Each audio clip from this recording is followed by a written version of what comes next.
घाट भीड़ भड़ाका हम रहनी बुढ़ावत पड़ाका रहे घाट भीड़ भड़ाका हम रहनी बुढ़ावत पड़ाका तले पड़ल ना ध्यान गलती भइला ना जान तले पड़ल ना ध्यान गलती भइला ना जान बात बढ़ गइल बा पड़ाका में के लुटी जाके पड़ गइल बा दिलवा के ओढ़नी जर गइल बा पड़ाका में के लुटी जाके पड़ गइल बा दिलवा के ओढ़नी जर गइल बा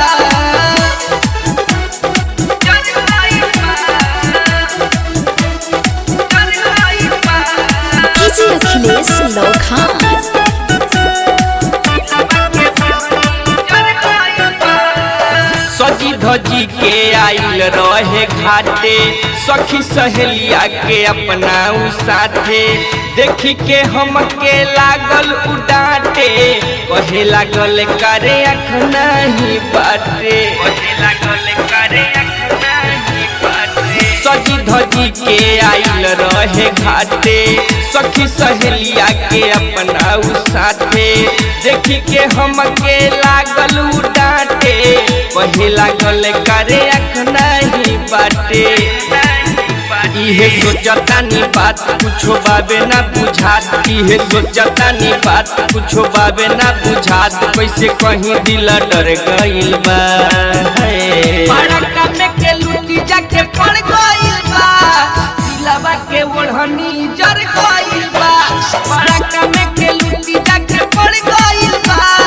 दिलवा के ओढ़नी जर गइल बा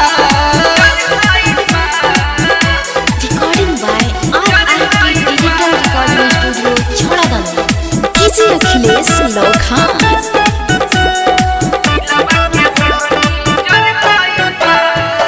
कहे कल्हे लाई बानी हम किन के बड़े जरैले हमर ओढ़नी के चिन्ह के कहे सारा गलती बाटे अनिल के ऋषि निदरती दुनू हो मिल के कहे कल्हे लाइल बानी हम किन के बाटे जरैले हमार ओढ़नी के चिन्ह के कहे सारा गलती बाटे अनिल के और निदरती दुनू हो मिल के हमर लागत न मन घरे आइबो रहन हमर लागत न मन घरे आइबो रहन आरे काम कुल बिगड़ गइल बा पड़ाका में के लुटी जाके पड़ गइल बा